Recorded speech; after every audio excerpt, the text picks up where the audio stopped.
doctor Lastra, nos sentimos... Ajá, perfecto. Nos sentimos muy, pues muy honrados de poder compartir. Nosotros los dos somos patólogos ginecológicos y nos enfrentamos a estos casos que, como tú dices, son bien difíciles, inclusive para los que los hacemos todos los días. Y, por supuesto, no podemos hablar de toda la patología ginecológica en corte congelado porque no nos daría el tiempo, la hora para conversar, pero nos vamos a enfocar en unos casos muy específicos que yo creo que son bien difíciles para todos los que los hacemos en nuestra práctica diaria. Pero nos sentimos muy honrados y nuevamente gracias por habernos invitado. Entonces, las dos situaciones más comunes, o una de las más comunes que nosotros nos enfrentamos en patología ginecológica en términos de corte congelado, como comentaste tú, las lesiones mucinosas y las lesiones quísticas que tienen excrescencias papilares. Efectivamente, esas dos. Yo les voy a hablar en la primera parte de las lesiones mucinosas y el doctor Lastra, en la segunda parte de esta conversación, les va a hablar de las lesiones quísticas con papilas. Si a ustedes les parece o si han sentido que es bien difícil enfrentarse a las lesiones mucinosas del ovario, es porque lo son. Hay estudios que han demostrado una tasa de discrepancia hasta un 25% en los cortes congelados del diagnóstico final entre benigno y tumores borderline. Es decir, es bien, bien difícil. Y inclusive hay otros estudios que han demostrado que hasta un 14.5% de los tumores primarios son interpretados erróneamente como metástasis y peor aún, un 44% de las metástasis son interpretadas como tumores primarios. Y esto es no solamente en patólogos generales, sino patólogos especialistas. Entonces nos damos cuenta cómo está demostrado que esto es realmente algo difícil de hacer en nuestra práctica diaria. Las razones para esta tasa de discrepancia son muchas, pero yo creo que las 4 más importantes que tenemos que conversar hoy son el hecho de que estos tumores son muy heterogéneos, son esas cosas gigantes que uno abre y tienen partes sólidas, partes quísticas, partes papilares. Es difícil escoger entonces la selección inadecuada de áreas para estudio histológico. ¿Qué escoger tanto para el corte congelado como para las secciones permanentes? El subestimar la utilidad de la historia clínica y hallazgos intraoperatorios. En otros tumores del tracto ginecológico, simplemente se nos llega un tumor del endometrio, por ejemplo, lo cortamos, lo vemos, y realmente no importa tanto saber si el paciente tiene una historia de cáncer en el tracto colorectal o si tiene un tumor de vías biliares, pero en este caso específico de tumores mucinosos es importantísimo si existe cualquier historia y los hallazgos intraoperatorios, si existe mucina en la cavidad, si hay pseudomixoma peritonei, alguna de esas cosas que son fundamentales. Y por último, el hecho de que las metástasis pueden tener una histología completamente engañosa y pueden lucir desde el rango de lesiones completamente benignas, pasando por tumores borderline, pasando por adenocarcinomas que lucen primarios. Entonces, estas son las 4 cosas en las que me voy a enfocar esta noche. El primer caso es el de una paciente femenina de 54 años, quien se presentó con un dolor pélvico y distensión abdominal. Se detectó con imágenes una masa ovárica izquierda de 25 centímetros y se realizó una histerectomía con salpingo o forectomía bilateral y un potencial estadial. Aquí les traigo esta foto que yo sé, la van a criticar porque es horrible, tiene sangre, la regla está mal puesta, pero la razón por la que la traje es precisamente porque estos tumores, esta es la realidad. Estos son los tumores que llegan literalmente en una carretilla, los traen en rueditas y son enormes y vienen calientes echando humo. Y cuando uno los va a abrir, uno no sabe por dónde entrarles para uno no bañarse del contenido que tienen adentro. Atención. Y en este caso específico, cuando abrimos la lesión, vemos efectivamente una lesión que tiene esta mucina bien filante y es una lesión multicística, como vemos aquí, hay unos quistes más pequeños, un quiste grande y unas zonas más sólidas que fueron las que se tomó muestra para el corte congelado. En el corte congelado vemos entonces una lesión que es quística y en un poco aquí de mayor magnificación vemos como el epitelio es bastante benigno en apariencia y obviamente es un epitelio mucinoso. Vemos los núcleos pegados hacia abajo, pegados al estroma, con bastante mucina en el ápex hacia la parte quística. Y el diagnóstico entonces fue el de un cistadenoma mucinoso. Y en las secciones permanentes se confirma que es una lesión mucinosa, como vemos aquí, efectivamente muy bien diferenciada. No vemos aquí retracción subepitelial. Y vemos entonces estas zonas habían unas áreas donde veíamos este cambio en el estroma, como lo vemos aquí, pero lo que hay en esas zonas es mucina, que está un poco disecando el estroma, y lo que tiene adentro son células inflamatorias, pero no vemos asociación de células epiteliales. Entonces esto no se debe confundir con zonas de microinvasión. Aquí vemos otro ejemplo de una zona que simplemente es ruptura de estos quistes hacia el estroma de la lesión, no ser confundidos con zonas de microinvasión. Sin embargo, a medida que empezamos a ver más y más secciones, vemos cómo el epitelio se empieza a poner un poco más complejo, más complicado, y en zonas de ya un poco más alta magnificación vemos células caliciformes. Esto nos confirma que hay diferenciación intestinal. Recuerden que los tumores mucinosos del ovario pueden tener diferenciación que es más hacia el endocervix y diferenciación que es más intestinal. Y la mayoría son de diferenciación intestinal, como lo vemos aquí, y esa diferenciación no va a ser solo en histología, sino también en inmunofenotipo. Si le hacemos tensiones de inmunohistoquímica, estas células van a marcar con un inmunofenotipo que es completamente intestinal. Entonces empezamos a ver un poco más de complejidad, tanto a nivel de la arquitectura como a nivel de la citología. Vemos cómo los núcleos empiezan ahora a estar estratificados, un poco más oscuros, un poco más de hipercromacia, lo que nos hace ya empezar a plantearnos la posibilidad de que esto no es solo un cistadenoma, sino que estamos hablando ahora de una lesión mucinosa tipo borderline. Aquí vemos nuevamente cómo el epitelio, entonces vemos cómo la arquitectura y el epitelio van lo que se llama mano a mano. A medida que empieza a cambiar la arquitectura y se pone un poco más compleja, el epitelio también empieza a cambiar y ya no es ese epitelio completamente blando con los núcleos hacia la base, sino que vemos entonces estratificación y un poco más de complejidad, pero siguen yendo mano a mano. Tampoco es que la citología es completamente discrepante de la arquitectura. Sin embargo, vemos como en unas zonas la arquitectura sí se pone bien compleja, con zonas cribiformes, y cuando vamos a alta magnificación vemos como ahora ahí de verdad hay una significativa complejidad, vemos mitosis y vemos una arquitectura bien cribiforme que nos hace pensar en la posibilidad de que haya un carcinoma intraepitelial en este caso. Y para completar, porque este era el caso que tenía todo, vemos como hay zonas donde ahí vemos estas glándulas, inclusive unas células individuales que están permeando el epitelio, perdón, el estroma, y vemos una reacción al estroma en forma de desmoplasia. Aquí vemos como el epitelio se pone realmente muy atípico. Vemos así lo que llaman el tufting, como células individuales que empiezan a flotar, y vemos la reacción en el estroma. Aquí tuya microinvasión. Entonces vemos cómo este tumor realmente pasó de benigno a borderline hasta con zonas de malignidad, y esto sucedió en las primeras 8 láminas que tuve que ver yo de permanentes. En términos de inmunohistoquímica, estos tumores tienen marcadores mullerianos, entonces suelen marcar con citoqueratina 7, como la mayoría de los tumores de ovario, suelen tener un poco de expresión, pero no siempre, de PAX8, que es un marcador mulleriano, pero como les comenté, los marcadores intestinales, como la citoqueratina 20 y el CDX2, también suelen ser positivos, por lo menos a un cierto nivel, en estos tumores porque ellos expresan marcadores intestinales también. Entonces, el diagnóstico final fue el de un tumor borderline mucinoso ovárico con carcinoma intraepitelial multifocal y microinvasión. Vemos cómo pasó de benigno en el frozen o en el corte congelado a esencialmente carcinoma en el diagnóstico final.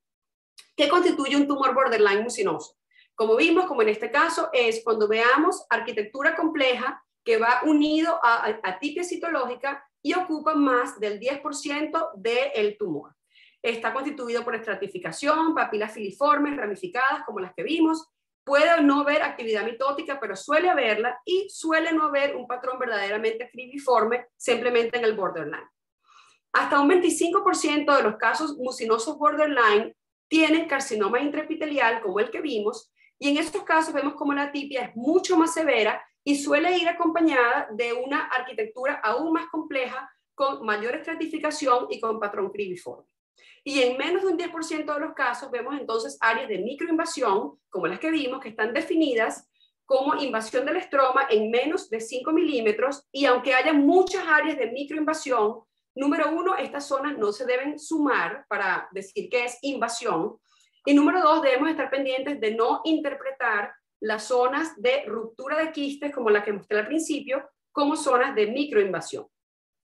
Entonces, volvemos al tema de la heterogeneidad y vemos cómo un tumor pasó en un rango, en un espectro de esencialmente benigno a borderline, a francamente maligno, simplemente poniendo más secciones y viendo distintas áreas. Si sucediese que en el corte congelado detectásemos áreas que son francamente microinvasivas o invasivas, es muy importante comentárselo al cirujano, al ginecólogo que está operando, porque existen estudios que han demostrado una correlación de más del 50% de diagnóstico final de adenocarcinoma. Y obviamente lo que tenemos que entonces plantearnos es qué zonas tomar muestra para el corte congelado. Ir definitivamente a las zonas sólidas, donde vamos a tener más chances de encontrar algunas de estas lesiones, sea el borderline, sea la microinvasión o sea el carcinoma intraepitelial. El caso 2 es el de una paciente femenina de 66 años, quien se presentó con una masa ovárica izquierda de 11 centímetros. Vean cómo ahora la lesión es mucho más pequeña, identificada en imágenes obtenidas por una causa no relacionada. Se realizó una salpingo-oforectomía laparoscópica con potencial estadiaje, y aquí vemos la lesión que inmediatamente nos damos cuenta luce distinta. Es una lesión más pequeña, donde ahora el contenido sigue siendo un poco cístico, pero mucho más denso. Pareciera que tenemos la mucina como adosada al estroma del ovario, y vemos cómo la mucina en este caso llega hasta la superficie. Aquí vemos cómo esto ha sido pintado con tinta y ha sido abierto, pero vemos cómo la mucina llega a la superficie del ovario. En el corte congelado se vio, igual que en el caso anterior, un epitelio mucinoso muy bien diferenciado, como lo vemos aquí. Y igualmente que en el caso anterior, el diagnóstico del corte congelado fue un cistadenoma mucinoso. Pero les voy a dar ahorita unas cuantas claves que nos van a hacer darnos cuenta que quizás ese no fue el mejor diagnóstico en este caso. En el corte congelado, y una vez que volvimos a revisar el caso, vemos cómo hay unas zonas de mucina donde la mucina está disecando el estroma. Vemos cómo la mucina llega efectivamente a la superficie del ovario. Aquí vemos la tinta negra en la superficie y la mucina llega hasta la tinta.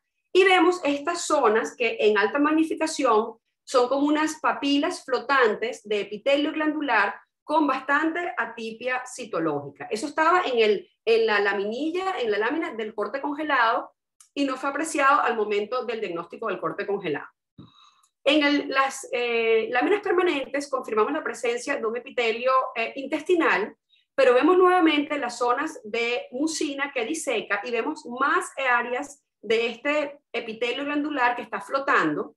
Vemos unas zonas como bien de mucina bien prominente que a mí me recuerdan como un pólipo hiperplásico del colon. Es como bien florido. Y algo muy interesante que vemos aquí son estas zonas de retracción subepitelial que, recuerden eso, va a ser algo que va a ser bastante útil en el diagnóstico de estos tumores. Aquí vemos más, la mucina es muy abundante, el epitelio es bien diferenciado, de bien bajo grado. En este momento aquí no vemos mucha atipia significativa, pero vemos estas zonas de retracción subepitelial. Aquí más retracción y empezamos a ver un poco más de atipia citológica, vemos unos nucleolos prominentes, un poco de estratificación, definitivamente un desprendimiento del epitelio de la base del estroma. Y vemos entonces zonas que son muy preocupantes de esta mucina que diseca y vemos epitelio glandular que está flotando en esa mucina. Aquí vemos como el epitelio luce bien estratificado, bien hipercromático, y vemos además cómo estas células están ahora desprendiéndose y flotando hacia la mucina. La mucina del caso anterior era bien limpia. Esta mucina ahora tiene estas células atípicas, inclusive células en anillo de sello. Estas células no las deberíamos ver en un tumor primario de ovario. Cuando empezamos a ver estas células así, cuando vemos esta mucina disecante, la posibilidad diagnóstica de una metástasis tiene que ser la primera que cruza nuestra mente. Se hicieron unas tinciones entonces en el caso permanente y vemos cómo el tumor de bastante manera replica el caso anterior, tiene citoquinatina 7, también tiene un poco de PAX8, pero sobre todo en el estroma, no tanto en el epitelio glandular. Y vemos cómo también expresa citoqueratina 20, y vemos aquí el CDX2, que es un marcador colorectal o intestinal, vemos cómo marca es una tensión nuclear y las glándulas están positivas para la CDX2. En este caso, entonces, lo interesante fue que al momento de la cirugía también se encontró que el apéndice estaba anormal. Por supuesto, al momento de llamar un corte congelado en una lesión mucinosa, la primera pregunta que le tiene que hacer al cirujano es, ¿qué está pasando con el otro ovario? Primera pregunta, porque si el otro ovario está anormal, y vamos a hablar de eso, la primera reacción debe ser, esto puede ser una metástasis. Y la segunda pregunta va a ser, ¿qué pasa con el tracto digestivo? Sobre todo, ¿qué pasa con el apéndice? Y en este caso vemos como el apéndice estaba muy dilatada, esto es una sección, un corte a lo largo, y vemos como el epitelio apendicular está entonces en directa posición con la submucosa, donde no hay el contenido inflamatorio normal del apéndice, sino que es un subepitelio bien fibroso, y esto es consistente con una lesión mucinosa apendicular de bajo grado, o lo que llaman un LAM. Entonces, el diagnóstico final fue el de una neoplasia apendicular mucinosa de bajo grado, metastásica al ovario. Aquí les pongo otros ejemplos. Este, por ejemplo, en la baja magnificación, fue un tumor de ovario que vino para corte congelado. Estos son los cortes permanentes. Vemos una lesión multiquística que no pareciera muy compleja en baja magnificación. Podría parecer un cistadenoma o tal vez un borderline, pero cuando vamos a alta magnificación vemos esta discrepancia, vemos como el epitelio está bien atípico, y ustedes podrían decir, bueno, pero puede ser carcinoma intraepitelial. Sí, pero es raro que el carcinoma intraepitelial esté difuso. Cuando vemos carcinoma intraepitelial en el contexto de un borderline, suele ser bien localizado, bien focal. Cuando vemos que todo el epitelio luce muy atípico y discrepante con la arquitectura, eso es una señal de que tal vez estamos enfrentándonos a una enfermedad metastásica. Lo segundo importante que mencioné, la mucina de por sí. Si la mucina está sucia, si la mucina tiene células inflamatorias, si vemos células tumorales que están flotando ahí y si vemos células en anillo de sello, eso también nos debe hacer considerar la opción de que estamos hablando de una metástasis. Definitivamente, mucina disecante con epitelio que flota en la mucina, muy consistente de enfermedad metastásica, muy raro verlo en un tumor primario de ovario. Y en este caso, por ejemplo, el primario era un tumor de colon, como el que vemos aquí. Y aquí les enseño otro caso que también vino para corte congelado. Era una lesión quística de ovario, muy blanda, los quistes eran nada complejos, pero cuando fuimos a alta magnificación, el epitelio lucía así. O sea, había una discrepancia muy grande entre el epitelio y la arquitectura. Y apenas vi eso, inmediatamente llamé al cirujano y le pregunté, ¿existe una historia de algún primario? Y el primario era un colangiocarcinoma, y esto resultó finalmente ser un colangiocarcinoma metastático al ovario. Entonces, algo importantísimo existe es la toma de la muestra. ¿Cómo saber qué zonas hacer la muestra para tanto como para el corte congelado como para los permanentes? Y algo muy importante es la historia clínica como la que les mencioné y los hallazgos intraoperatorios. Hubo un estudio publicado en el 2003 en el que Seidman y su grupo presentaron un algoritmo para ser utilizado en tumores mucinosos. Y ellos plantearon que todos los tumores mucinosos bilaterales debían ser considerados metástasis. Todos los tumores unilaterales pequeños, menos de 10 centímetros, eran también considerados metástasis, y los tumores unilaterales de más de 10 centímetros, los muy grandotes, esos eran usualmente primarios, como el primer caso que les mostré del borderline, donde era un tumor de 22 o lo que fuese centímetros. Otros estudios basados en este algoritmo de Seidman buscaron cambiar el corte a 12 o 13 centímetros y demostraron cómo cambiar el corte incrementa la precisión del algoritmo. Sin embargo, debemos recordar que hasta un 5% de lesiones benignas de ovarios pueden ser bilaterales, cistadenomas mucinosos, y hasta un 10% de los tumores borderline o de los adenocarcinomas mucinosos primarios de ovario pueden ser bilaterales. Entonces vemos cómo el algoritmo es de gran ayuda, pero no es de 100% sin error. En este sentido, hubo un estudio que realizó Stewart y lo publicó en el 2005, en el que ellos demostraron que hasta un 19% de los casos estaban mal clasificados si se utilizaba puramente el algoritmo.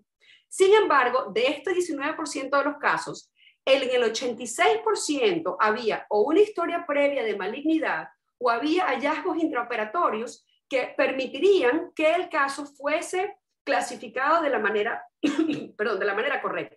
Entonces vemos como es muy importante tanto el hallazgo intraoperatorio en patología, es unilateral, es bilateral, cuánto mide, y después la historia y los otros hallazgos intraoperatorios. Y si ponemos todo esto junto con la histología al momento del corte congelado, tenemos un chance mucho más grande de llegar al diagnóstico correcto.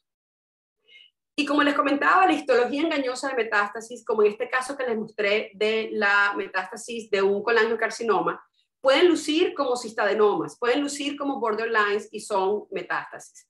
Debemos recordar que si estamos enfrentados a un adenocarcinoma mucinoso en el ovario, lo más probable es que sea una metástasis, porque los tumores, los adenocarcinomas primarios de ovario son muy raros, constituyen menos del 2% de todos los carcinomas de ovario. Y como comenté, las metástasis pueden replicar todo el espectro histológico. Los más comunes, siempre pensamos tracto digestivo, pancreato biliar, mama. Sin embargo, no debemos olvidar tumores mucinosos del endocervix y del endometrio que también pueden presentarse como metástasis y a veces solemos olvidarlos como una posibilidad diagnóstica. Hallazgos en el corte congelado y en el permanente que nos van a ayudar muchísimo. Que haya compromiso de la superficie serosa, que veamos un patrón infiltrativo desordenado, que veamos invasión linfovascular. Para mí, muy importante, la discrepancia citológica arquitectónica. Si vemos células en anillo de sello, mucina extracelular disecante, todas estas cosas que les mostré, la retracción subepitelial, si vemos necrosis, si vemos mitosis apicales, sobre todo si es un primario de endocervix, todas estas cosas son muy útiles tanto en el corte congelado como en los permanentes. Aquí les pongo entonces una pequeña tabla con los marcadores de inmunohistoquímica y vemos cómo el ovario, aunque sea un tumor primario de ovario, va a expresar los típicos marcadores mullerianos como citoceratina 7, puede o no expresar PAX8, pero suele expresar marcadores intestinales como la citoceratina 20 y el CDX2.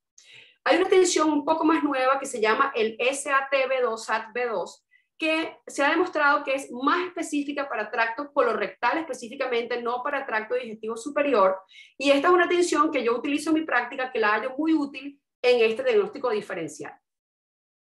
Mi último caso es una paciente femenina de 59 años que se presenta con disnea y imágenes demostraron una masa ovárica derecha y una masa grande y un posible quiste dermoide de 4 centímetros en el ovario contralateral. Y se realizó una salpingo-oforectomía bilateral. Aquí vemos la lesión bien grande, pareciera ser bastante lisa la superficie, no existe lesión en la superficie. En el corte congelado se confirma una lesión mucinosa, pero empezamos a ver aquí, para ustedes que han estado prestando atención, un poquito de retracción subepitelial y vemos un poco de atipia citológica. Otra cosa muy importante que se vio en este caso, en el corte congelado, vemos como en la mucina el contenido del quiste es bien sucio y vemos bastante necrosis y vemos células inflamatorias. Vemos en las secciones permanentes cómo es un tumor definitivamente mucinoso. Aquí bien pronunciada la mucina, un poco nos recuerda el segundo caso. Y vemos zonas de retracción con atipia citológica. Y ustedes pues se estarán preguntando por qué ella nos está mostrando un caso similar al segundo. Aquí vemos lo mismo, epitelio mucinoso, con una mucina bien sucia, con necrosis. Aquí nuevamente bastante retracción subepitelial. Entonces, si esto es lo que parece ser, pues pareciera que estamos lidiando con probablemente una metástasis. Vemos aquí cómo el epitelio se pone bien complejo. Y les puedo contar que hicimos las tinciones y esta lesión era negativa para citoceratina 7, también era negativa para PAX8, era positiva para estos marcadores intestinales, citoceratina 20 y el CDX2, y específicamente le pusimos ese marcador, el SATB2, que es un marcador, como les dije, específico para tracto colorectal, y fue positivo. Entonces, pues el diagnóstico debe estar hecho, porque está mostrando ella otra vez una metástasis, y ya lo mostró. Bueno, porque estos son los casos que son bien complicados, porque en otras secciones que submitimos de este tumor nos encontramos con esto. Unas zonas que eran obviamente teratomatosas, vemos un componente pues de teratoma maduro, donde vemos epitelio escamoso y vemos epitelio glandular de la piel y vemos epitelio respiratorio. Y aquí vemos cómo el epitelio mucinoso de la lesión mucinosa está en directa conexión con el epitelio escamoso del teratoma. Entonces, el diagnóstico final en este caso es el de una neoplasia mucinosa de bajo grado asociada a teratoma. Vemos cómo la nomenclatura aquí es muy parecida a la que utilizamos con el apéndice, lesión mucinosa de bajo grado, pero en este caso primaria asociada a un teratoma. Entonces, hablando un poquito de cómo escoger, porque en este caso, fíjense cómo haber escogido la zona correcta que tenía el teratoma fue lo que nos permitió llegar al diagnóstico final acertado. Si no hubiésemos visto el teratoma, hubiésemos pensado que era una metástasis. Entonces, hay estudios que han demostrado una altísima tasa de discrepancia en estos casos y, por supuesto, esa tasa de discrepancia va a depender del tamaño de la lesión. Mientras más grande el tumor, pues más difícil escoger la zona para el corte congelado. Y hay estudios que han demostrado que submitir más secciones no aumenta la precisión o la sensibilidad del corte congelado. Lo importante no es submitir más secciones, es submitir las secciones que son, las secciones que realmente nos van a permitir llegar al diagnóstico acertado. Entonces, definitivamente, en vez de estar submitiendo secciones de la pared, irnos a las zonas sólidas donde podemos encontrar el carcinoma invasivo, donde podemos ver los nódulos morales, que ni siquiera es, de lo cual no he conversado hoy porque no nos da tiempo, y obviamente componentes de teratomas como en este caso.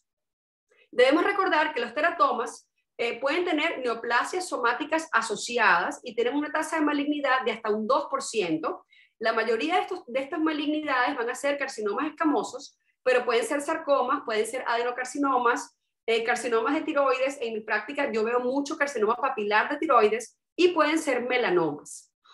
Específicamente, las neoplasias mucinosas asociadas a teratomas pueden replicar metástasis del tracto digestivo, tanto del colon como del apéndice, y lo van a replicar de manera muy parecida, no solamente en histología, sino como vimos también en inmunohistoquímica. Entonces vemos cómo las tinciones en este caso no nos van a ayudar y va a ser el submitir las zonas correctas que nos permiten encontrar que tenemos un teratoma. Estos lesiones mucinosas de bajo grado que se asocian a teratoma pueden dar inclusive origen a pseudomixoma como si fuese un primario de apéndice, y el pronóstico, igual que en los casos de apéndice, se va a relacionar con el estadio de la lesión primaria. Y en casos muy difíciles, cuando no sepamos realmente dónde está el origen, se puede utilizar pruebas moleculares para establecer realmente de dónde viene el tumor, si es apendicular o si es de origen ovárico. Con eso los dejo yo con mi parte y ahora el doctor Lastra va a conectar con su parte y al final vamos a tomar las preguntas.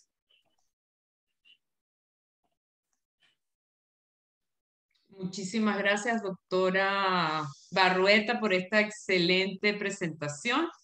Ahora el doctor Ricardo Lastra nos compartirá su pantalla y dejamos las preguntas, como dijo la doctora, para el final. Ok, entonces... Perfecto, ¿me escuchan? Sí. Ok, y ven la pantalla de presentación principal, ¿verdad? Con mi cursor. Estoy viendo, sí, la pantalla, pero como compartida. Porque sale hacia el lado derecho, dice puntos importantes. Ok. Ah, ok, ahora sí. ¿Ahora sí? Perfecto. Perfecto. Entonces, vamos a... Un segundito, vamos a cambiar la presentación para que puedan verla de mejor manera. Un segundito.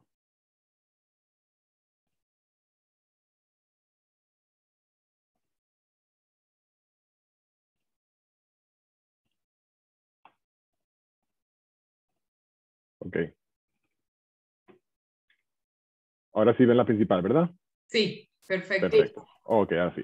Ok, entonces vamos a seguir entonces hablando la segunda parte acerca de las lesiones quísticas del ovario que, como la doctora Romero decía, cuando uno las corta, tiene excrescencias papilares y todo el mundo le tiene miedo a las lesiones de ovario que tienen excrescencias papilares. Y evidentemente no vamos a incluir todos los tumores que pudieran tener papilas porque son demasiados, pero voy a tratar de enfocarme en los tres principales que van a hacer una diferencia importante en cuanto al potencial estadiaje de nuestros pacientes. Y si ustedes siguen estos tres puntos importantes que les voy a mencionar al principio, van a ver que en la gran mayoría de los casos van a poder llegar, si no al diagnóstico correcto, definitivamente a lo más importante, que es guiar de manera adecuada el manejo quirúrgico del paciente en ese mismo momento. Entonces, el primero es, evidentemente, se cae maduro, pero vale la pena mencionarlo, tomar muestra de la zona adecuada. Tomar muestra de la zona papilar, la zona que macroscópicamente se ve más compleja, y potencialmente, si pueden tomar una muestra que demuestra bajo el microscopio la transición entre el quiste más simple y la zona papilar, esa transición muchas veces nos da información importante acerca de lo que está pasando. El segundo punto importante, tratar de evitar tocar demasiado el interior del quiste y las papilas. Los quistes y las papilas están cubiertas por un epitelio que es muy fácil, que se desprende de manera muy fácil si lo tocamos mucho. Y es mi experiencia que cuando vienen estos casos, todo el mundo quiere verlos, todo el mundo quiere tocarlos, está el residente y el cirujano y el hepatólogo, y todo el mundo le está metiendo mano, y lo que resulta entonces es que tenemos un corte congelado que tiene mucho estroma, pero nada de epitelio, y entonces evidentemente nuestra vida se hace mucho más difícil. Y lo tercero, que potencialmente es lo más importante, es tomar en cuenta que la arquitectura tiene que relacionarse con la citología. Si nosotros vemos algo en la cual la citología es mucho más atípica de lo que la arquitectura daría a pensar, o viceversa, potencialmente estamos lidiando con algo que nos está tratando de decir que no es lo que pensamos que es. Y ya van a ver lo que me refiero con eso. Entonces, vamos a empezar con el cuarto caso. Una paciente femenina de 33 años de edad presenta con una masa ovárica derecha de 8.6 centímetros y se realiza salpingofalectomía derecha con potencial estadiaje. Y aquí esto es lo que recibimos. Vemos el ovario de trasfondo en el medio, y evidentemente estas papilas que ya no están en la parte interior del ovario, sino que están ya en la superficie externa del ovario, que evidentemente es la lesión. Con relación al primer punto que mencioné, si podemos tomar, por ejemplo, una sección de esta área aquí, podemos ver entonces la transición entre lo más normal y lo más anormal, y esa transición nos puede dar información importante para determinar exactamente qué es lo que estamos viendo. Y lo primero que quiero ver o describir es la arquitectura a baja magnificación. Y yo voy a hablar mucho acerca de un patrón jerárquico versus no jerárquico de la arquitectura. Y lo que quiero decir eso es, si ustedes piensan en un árbol, vemos que en este caso tenemos un tronco del árbol y luego poco a poco ramas más pequeñas y más pequeñas y más pequeñas, y al final de las ramas más pequeñas es donde tenemos de verdad el epitelio neoplásico, al cual vamos a enfocarnos en un segundo. Pero este patrón jerárquico de distribución de las papilas es muy importante porque nos va a ayudar muchísimo en diferenciar los diferentes tipos de lesiones serosas de bajo grado del ovario. Entonces aquí vemos un patrón jerárquico de distribución de las papilas. Lo podemos ver un poquito más alta magnificación, pero igual vemos cada vez ramas más pequeñas y más pequeñas y más pequeñas, y son las más pequeñitas al final las que están revestidos del epitelio neoplásico, que en estos casos, en este caso en particular, se ve más o menos polifenotípico.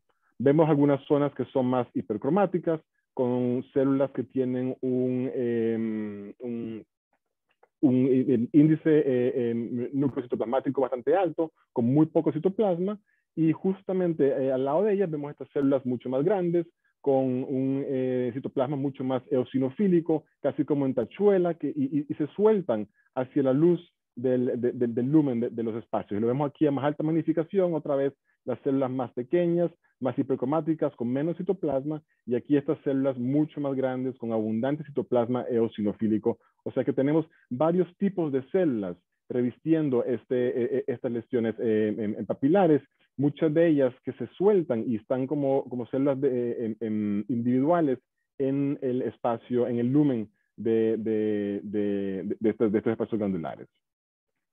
Si comparamos eso con los cortes permanentes, otra vez, un patrón jerárquico, el tronco con las ramas más pequeñas y más pequeñas y más pequeñas, y en la periferia donde vamos a ver nuestro epitelio, que otra vez se ve polifenotípico en este caso, células relativamente pequeñas, sin mucha tipe citológica, en algunos casos algunos nucleolos pequeños, pero nada horrible. Podemos ver alguna actividad mitótica, pero generalmente bien baja.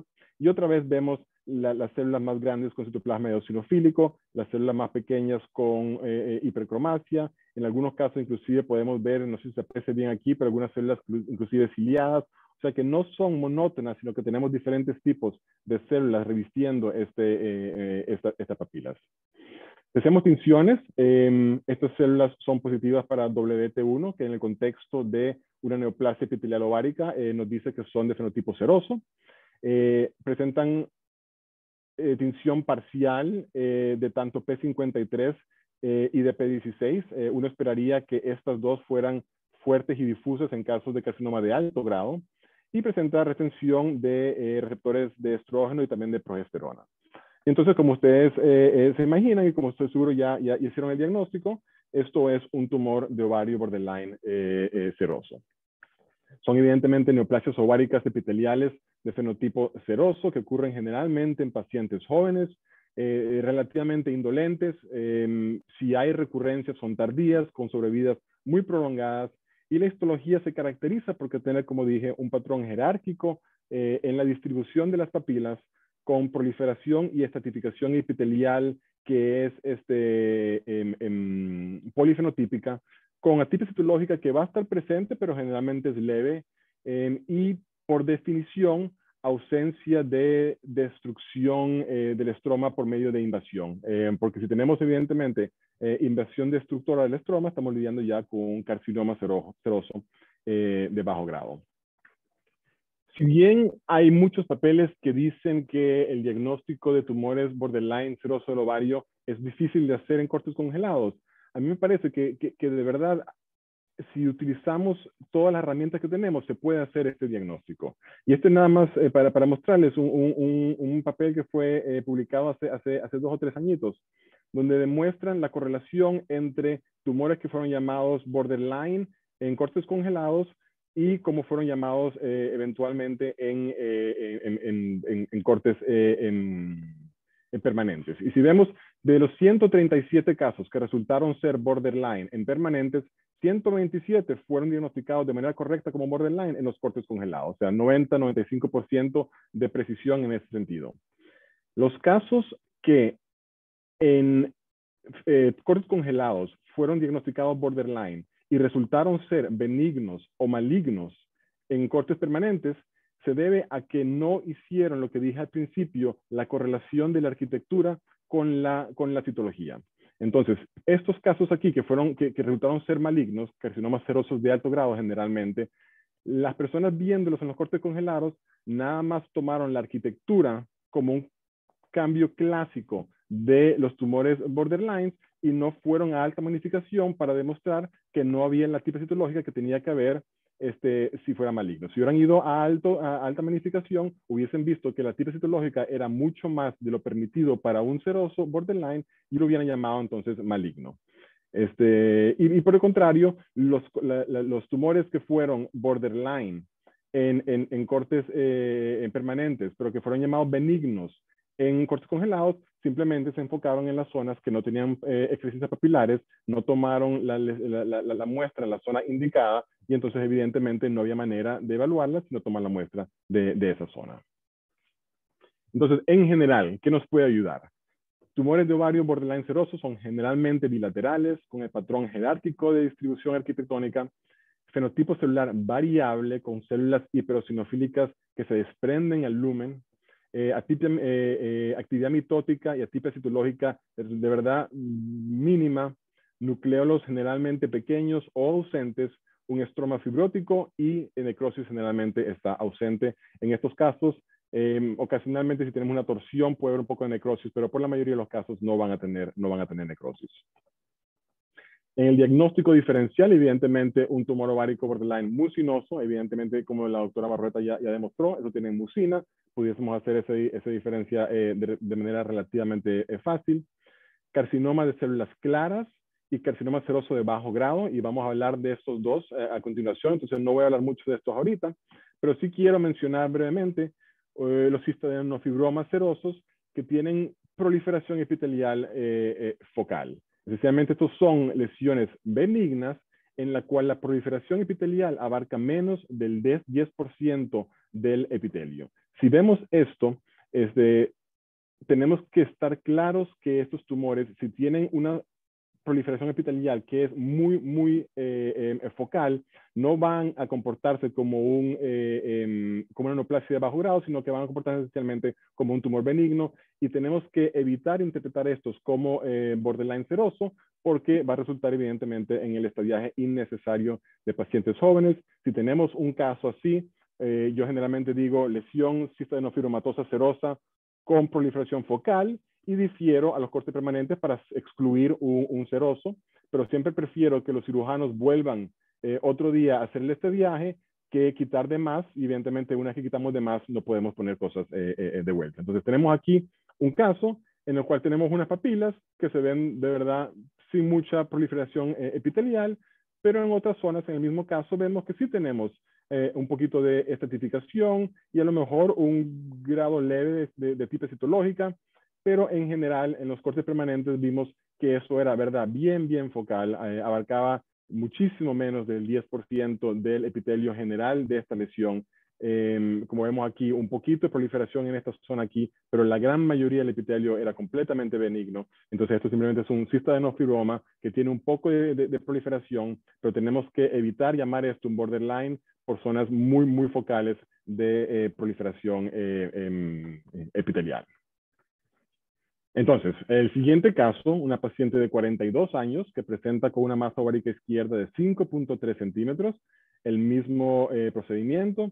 Vemos aquí la muestra, el ovario evidentemente con dilatación quística, con la trompa falopio aquí arriba, y ya en la periferia aquí vemos un poquito de excrescencias papilares, a lo mejor un poquito más aquí, pero cuando cortamos este ovario ya se veía mucho más agresivo, mucho menos benigno, digamos así, que los quistes normales, con zonas de hemorragia, con zonas de necrosis.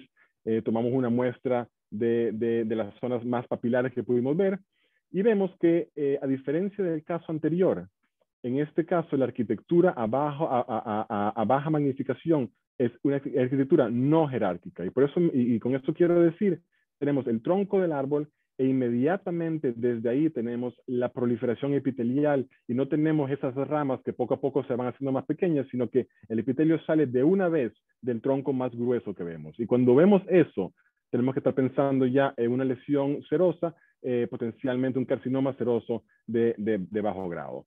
En ciertas zonas teníamos estas papilas filiformes muy largas, mucho más largas de lo que son anchas, y en otras zonas tenemos esencialmente áreas de crecimiento cribiforme, y a más alta magnificación las células son muy monótonas. No tenemos ese aspecto polifenotípico que teníamos en el tumor borderline, sino que todas las células son esencialmente iguales una a la otra, relativamente pequeñas, sin mucha tipe citológica. Podemos ver en algunos casos actividad mitótica un poco más alta que en los borderline, y en algunos casos también nucleolos un poco más prominentes, pero lo más importante es que son muy monótonas. Todas las células se parecen una a la que está al lado de ella. Y en los cortes permanentes vemos otra vez patrón no jerárquico, el tronco, e inmediatamente del tronco más grueso sale el epitelio con muchísima proliferación epitelial, con estas papilas muy largas y muy angostas, y en otras zonas áreas de crecimiento cribiforme, con la tipe citológica que definitivamente es mayor que la que veíamos en el seroso, pero no es horrible. Vemos nucleolos, alguna mitosis en algunas zonas, a lo mejor algunos cuerpos apoptóticos, pero lo más importante es que las células son muy parecidas una a la otra. Si bien tenemos atipe citológica, no tenemos pleomorfismo citológico, y todas las células son las mismas. Ya en estas no vamos a ver células ciliadas, y no vamos a ver las células hiperosinofílicas que vimos en el tumor borderline. Tinción exactamente la misma que el borderline, con positividad para WT1 y receptor de estrógeno y progesterona, pero nada más extinción parcial focal de P53 y P16. Entonces esto resultó ser un carcinoma seroso de bajo grado.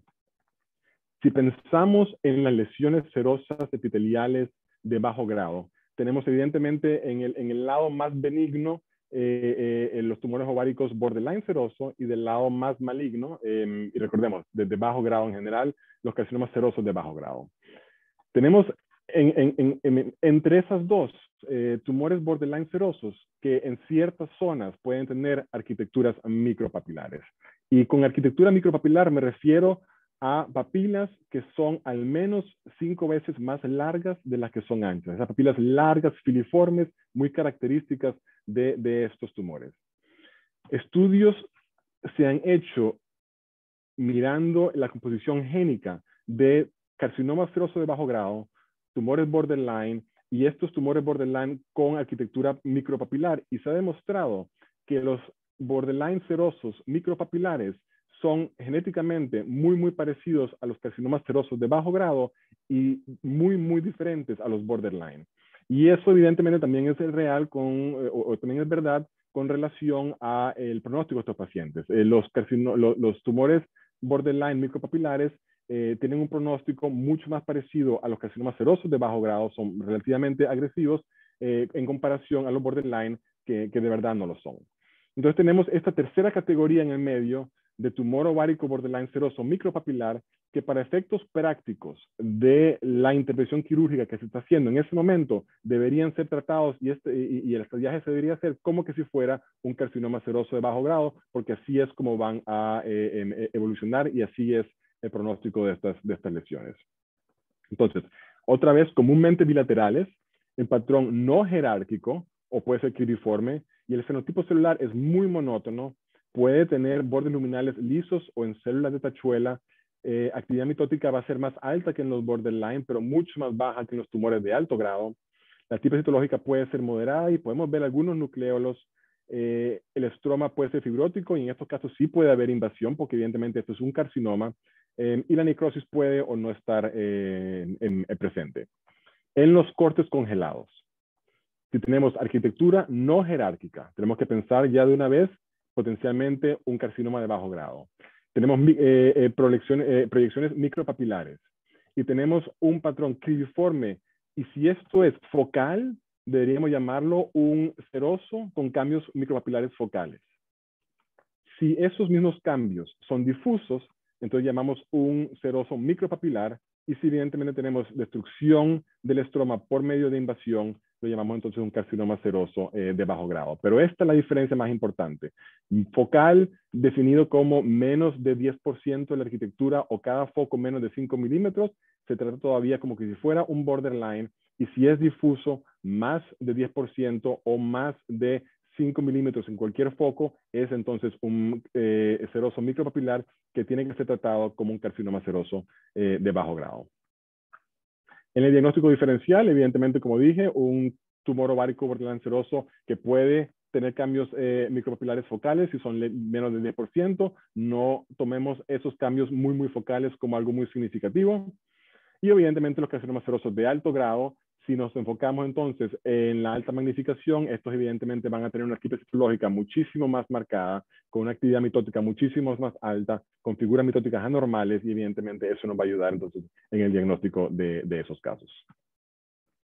Y ya para terminar, el último caso que tenemos, una paciente de 46 años, una masa ovárica izquierda de 6.3 centímetros, y vemos la superficie externa relativamente limpia, sin muchos hallazgos, pero cuando hacemos el corte, el interior, vemos evidentemente estas proyecciones papilares que vemos adentro. Otra vez, podemos tomar la muestra de la intersección entre lo más normal y lo atípico para ver cómo hay de manera histológica un cambio que nos puede ayudar. Y lo que vemos entonces es otra vez una proliferación papilar, donde de una vez vemos que en algunas zonas tenemos una tipa citológica hasta de esta magnificación mucho más marcada y tenemos ciertas áreas donde tenemos como que una hialinización del estroma que hasta abajo, a baja magnificación se puede evidenciar. En otras zonas necrosis, que es necrosis franca, y otra vez mucha más atipa citológica como la vemos aquí. Nucleolos prominentes. No hay pleomorfismo marcado, pero sí hay atipia citológica marcada con los nucleolos prominentes y con una acentuación de las membranas celulares bastante marcada en estas zonas. Y en otras zonas vemos este cambio muy hialinizante, muy hipereosinofílico, sin células, del estroma, que es muy característico de estos tumores. Aquí lo vemos otra vez atipia citológica más marcada, nucleolos prominentes, algunas zonas de necrosis, como podemos ver aquí de este lado. Y en los cortes permanentes vamos a ver lo que es obvio en este caso, que es el aclaramiento del citoplasma. Entonces yo creo que todos sabemos ya que esto va a resultar ser un carcinoma de células claras. Y lo que quiero decir en este momento es, no esperemos por el aclaramiento citoplasmático en cortes congelados para hacer este diagnóstico, porque no lo vamos a ver. El aclaramiento citoplasmático en carcinoma de células claras es una función de la fijación de la muestra. Y si hacemos un corte congelado, esa muestra no ha visto fijación y por ende no vamos a tener el aclaramiento del citoplasma. Lo que más vamos a tener es la prominencia de las membranas celulares, que sí es muy característico de los carcinomas de células claras. Y también la hialinización del estroma, que es para mí una de las mejores maneras de hacer este diagnóstico en cortes congelados. Positivo para PAX8, positivo para ciertos marcadores de células claras como HNF1 beta y napsina A. Honestamente, a mí no me parecen necesariamente tan útiles estos marcadores, tiñen de manera muy no específica. Me parece mucho más útil la ausencia de receptor estrógeno y progesterona en carcinomas de células claras, porque eso es relativamente común y relativamente consistente en todos estos tumores de células claras. Entonces, como dijimos, un carcinoma de células claras es potencialmente el carcinoma más difícil de hacer diagnóstico en cortes congelados y si vemos una evaluación retrospectiva de carcinoma de ovario, vemos que los serosos y los endometrioides se pueden diagnosticar de manera relativamente fácil, pero mucho más difícil con el carcinoma de células claras, porque la gente no piensa en este diagnóstico si no tiene aclaramiento citoplasmático, y como dijimos hace un momento, no lo vamos a tener. Entonces tenemos que pensar en otras alternativas, en otras opciones para hacer este diagnóstico que no sea el aclaramiento del citoplasma. Generalmente unilaterales, con patrón no jerárquico y muchas veces tubular. Las células son monótonas, pero muy atípicas, con actividad mitótica presente, atipia citológica moderada o severa, nucleolos muchas veces grandes, prominentes, muy hipereosinofílicos, y muy interesante y muy importante para mí es el estroma hialinizado con la necrosis que comúnmente puede estar presente. Diagnóstico diferencial, tumor precanceroso, carcinoma seroso de bajo grado, simplemente porque cuando hay papilas es lo primero que pensamos, pero si vamos a alta magnificación vamos a ver que la atipia citológica es mucho mayor que lo que nosotros podemos permitir para estos tumores de bajo grado. Y otro diagnóstico diferencial importante, sobre todo en pacientes jóvenes, son ciertos tumores de células germinales, particularmente el disseminoma. Y también el carcinoma seroso de alto grado. Pero vamos a hablar un segundo de cómo diferenciar los carcinomas de células claras de estas tres opciones. Con relación a los tumores serosos de bajo grado o carcinoma seroso de bajo grado, no voy a hablar mucho más de esto. Yo creo que ya dijimos lo que teníamos que hacer. Mucho menos atipia en estos casos en comparación al carcinoma de células claras. Entonces, tanto evaluación a baja magnificación como a alta magnificación para asegurarnos que estamos viendo todo lo que tenemos que ver. Y volver a decir que el carcinoma de células claras no va a mostrar aclaramiento citoplasmático en cortes congelados. En cortes congelados, la distinción con disseminoma puede ser muy difícil y la presentación clínica es de gran ayuda. Los disseminomas ocurren en pacientes más jóvenes. Los marcadores tumorales generalmente asociados a disseminoma, el LDH y el HCG, van a estar elevados en esos casos, que no va a ser el caso de los carcinomas de células claras si tenemos la suerte de que eso se hicieron en esos pacientes. Y también los disseminomas no están asociados con endometriosis y los carcinomas de células claras sí lo están. Entonces, si vemos un trasfondo de endometriosis en algún lado, eso nos va a ayudar muchísimo a pensar en que potencialmente no es un disseminoma, sino que es de verdad un carcinoma de células claras. La arquitectura puede ser muy similar. Las células en los disseminomas son atípicos, pero monótonas, parecidas a las carcinomas de células claras. Y el estroma fibrótico va a estar ahí, pero va a tener una infiltración linfoplasmocítica muy característica para los disseminomas. Y algo que me parece a mí muy importante y muy útil también es muy poco común tener un disseminoma puro de ovario. Muchas veces, la mayoría de las veces, estos se presentan como parte de un tumor de células germinales mixto. Entonces, si nosotros volvemos a la muestra y tomamos una muestra de algún otro lugar, potencialmente podamos ver un componente de carcinoma embrionario o un componente de carcinoma o un tumor de saco vitelino, y al tener eso sabemos ya entonces que no estamos lidiando con un carcinoma de células claras, sino que con un tumor de células germinales. Y lo importante es que como estos ocurren, los digeminomas ocurren en pacientes jóvenes, tenemos que asegurarnos no hacer un diagnóstico de carcinoma de células claras en estos pacientes, porque estos pacientes evidentemente van a recibir entonces un estadiaje innecesario con todas las repercusiones reproductivas que eso trae para una paciente de 20 o 25 años. Entonces aquí tengo un caso de un corte congelado de un disgerminoma, tenemos la necrosis, tenemos la tipe citológica, pero tenemos también la infiltración linfocitaria en el estroma en el trasfondo. Aquí lo vemos también los linfocitos, las células muy atípicas, muy parecidas a carcinomas células claras, con los nucleolos prominentes y las figuras mitóticas.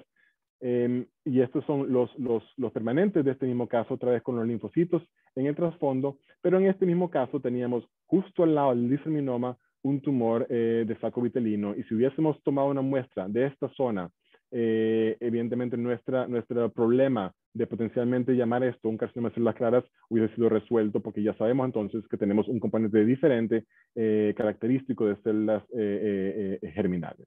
Y aquí tenemos una alta magnificación del componente de tumor de saco vitelino. Y por último, evidentemente, los carcinomas serosos de alto grado. Honestamente, diferenciar un carcinoma de células claras de un seroso de alto grado no es de mayor importancia, porque la cirugía va a ser exactamente la misma. Podemos decir carcinoma de alto grado y dejarlo ahí. Pero si queremos ser un poco más precisos, estos tumores generalmente tienen zona de crecimiento sólido, la tipe citológica y el pleomorfismo es muy, muy marcado, tiene muchísima mamitosis con figuras mitóticas anormales, y puede tener, si tenemos suerte, cuerpos de samoma. Entonces vemos aquí un crecimiento sólido con estas células horribles que generalmente no pasan en más nada que en carcinomas serosos de alto grado en el contexto del ovario, con muchísima actividad mitótica, con nucleolos rojos muy, muy, muy prominentes. Y otra vez estas células grandes, muchas veces multinucleares, que son características del carcinoma seroso de alto grado. Entonces, en resumen, lesiones mucinosas son tumores heterogéneos. Asegurémonos que tomemos muestra de las zonas que parezcan que nos van a dar la mayor información. Utilizar la historia clínica y las características macroscópicas como parte de nuestro pensamiento cuando estamos tratando de lidiar con estos casos, y tomar en consideración que las lesiones metastásicas muchas veces pueden tener una apariencia benigna. Con relación a las lesiones quísticas con excrescencias papilares, evaluar las características citológicas y las arquitecturales juntas, y asegurarse que lo que estamos diciendo sirve para tanto nuestra visión a baja magnificación como a alta magnificación. Cambios micropapilares, si están presentes, pensar en serosos de bajo grado, pero tratar de cuantificarlo mentalmente para ver si es suficiente para hacer ese diagnóstico o no. Pensar otra vez que el carcinoma de células claras no siempre tiene aclaramiento citoplasmático. Y por último, también pensar lo contrario, no todos los tumores que tienen aclaramiento citoplasmático van a ser carcinoma de células claras. Y con eso, no me queda más que dar las gracias otra vez por la invitación y abrir a preguntas que pueda tener la audiencia. Muchísimas gracias, doctores Barrueta y Lastra, por esta excelente presentación que nos han ilustrado de manera súper práctica con estos casos. Bueno, las dificultades que tienen estos temas en corte congelado. No sé qué tantos ginecólogos hay en los asistentes, pero me hubiera encantado que hubiesen quizás más de los que pueden estar, para que entiendan las dificultades que tenemos todos, que no son solamente nosotros los que no tenemos mucha experiencia, pero igualmente tienen estos problemas los expertos y los que tienen todos los recursos. Entonces, de verdad que es súper nutritiva la charla. Vamos a ver si hay preguntas. Estoy segura que sí van a haber. Pueden abrir sus micrófonos o hacerlo a través del chat. Por acá lo que veo son, en principio, felicitaciones de parte de la doctora Victoria García de Barriola. Y si tienen algunos comentarios, pues bienvenidos.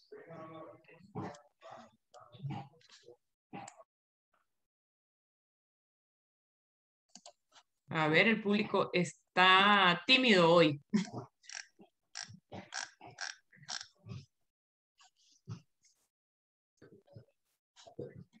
Bueno, como que no se animan con muchas preguntas. Creo que la doctora Vicky abrió su micrófono. Adelante, doctora. Hola, buenas noches, doctor Lastra, doctora Barrueta. Ciertamente muy buenas las dos presentaciones, muy didácticas. La presentación de casos clínicos son tan ilustrativos, uno los vive hasta mejor en su ejercicio práctico de la patología. Y si bien los cortes congelados en el ovario son un problema, estos datos que nos han dado ustedes hoy han sido maravillosos. Todo nos encantó. La verdad es que preguntas en este momento creo que no. Solamente puedo decir que para los tumores epiteliales sí es un problema cuando tenemos las papilas, no tocarlas mucho, no tocar mucho la superficie, dejar que estudiarlas con mucho cuidado. Eso en relación a los tumores papilares del ovario, ¿no? Los epiteliales. Y para la doctora Barroeta, evidentemente que los tumores mucinosos son como un baile de carnaval, vamos a decirlo así, porque simulan primarios, secundarios y son realmente problemáticos. Pero como yo digo a los residentes, siempre muestrear el área más sólida, número 1, y número 2, siempre conversar con los clínicos. Los felicitamos a los dos, mil gracias por esta maravillosa charla. Gracias. Gracias. Yo tengo como una pregunta que siempre tiene uno la duda, yo sé que la doctora Barrueta lo dijo, pero ¿hasta cuándo muestrear en el momento del corte congelado? Sí, esa me la ha hecho mucha gente. Y bueno, ese estudio demostró que ya a partir de 4 secciones en adelante, la tasa de discrepancia aumenta. Y yo creo que es por eso, porque ponernos al azar y tratando de encontrar en la oscuridad lo que estamos tratando de diagnosticar, no es la manera. Yo creo que la manera es de verdad ir con razonamiento y con entendimiento de lo que estamos tratando de encontrar. No es demostrar que el tumor es mucinoso, sino es porque eso es muy fácil. Es demostrar, ok, hay un nódulo mural, o existe un componente de teratoma, o existe una microinvasión. Eso es lo que estamos tratando de demostrar, porque esas son las cosas que potencialmente pueden cambiar el manejo intraoperatorio, que a la final es lo que realmente importa en el corte congelado. No es decirle al clínico esto es lo que es o es lo que va a terminar siendo, sino es cómo vamos a ayudar al cirujano en el momento intraoperatorio, lo que le vamos a decir, cómo va a cambiar el curso de ese procedimiento quirúrgico. Entonces, yo creo que si nos encontramos con evidencia que le podemos decir, no, esto es una enfermedad metastática o esto es lo que sea, que puede ayudar a esa paciente desde el punto de vista de recibir un estadiaje o no recibir un estadiaje, yo creo que eso es lo más fundamental. En mi práctica, cuando vienen tumores mucinosos, cuando vienen tumores de endometrio, por ejemplo, a mí no me llaman. A mí, honestamente, los que trabajan aquí me lo cortan, me lo traen, listo. Cuando vienen tumores mucinosos, ellos me llaman. Ellos saben que yo quiero ver esos, yo los quiero medir, los quiero ver, quiero llamar al clínico, voy a tener al clínico el teléfono mientras estoy cortando y estoy hablando, cuéntame del otro ovario, cuéntame del apéndice, cuéntame de la historia. Todo realmente lo que yo estoy diciendo no es lo que está en los libros, lo que está en los estudios, en los papers. Esto es lo que se hace en el día a día de verdad y lo que recomendamos que se haga, porque es la única manera de llegar a un diagnóstico acertado intraoperatorio desde el punto de vista, porque últimamente lo que el cirujano quiere saber, yo creo, es estadiar o no estadiar. ¿Es nada más saco el ovario o tengo que hacer más? Y yo creo que eso es donde tenemos que tener la oportunidad de realmente ayudar al paciente. Excelente, así es, así mismo es. Bueno, pues no tengo más sino que estar sumamente agradecida por esta información que nos han transmitido. Sé que todos las han aprovechado y bueno, nuevamente muchas gracias. Yo creo que si quedan algunas preguntas que a lo mejor aparezcan después, pues a través de ti nos pueden contactar por email o lo que sea, estamos a la orden. Yo estoy segura que hablo por el doctor Lastra también. Sí, claro que sí. Buenísimo, pues muchas gracias y bueno, esperamos volvernos a ver por este medio probablemente y si Dios quiere en algún momento en persona. Si Dios quiere, así será. Muchísimas Muchísimas gracias. gracias. Gracias. Buenas noches. Buenas noches. Buenas noches. Gracias.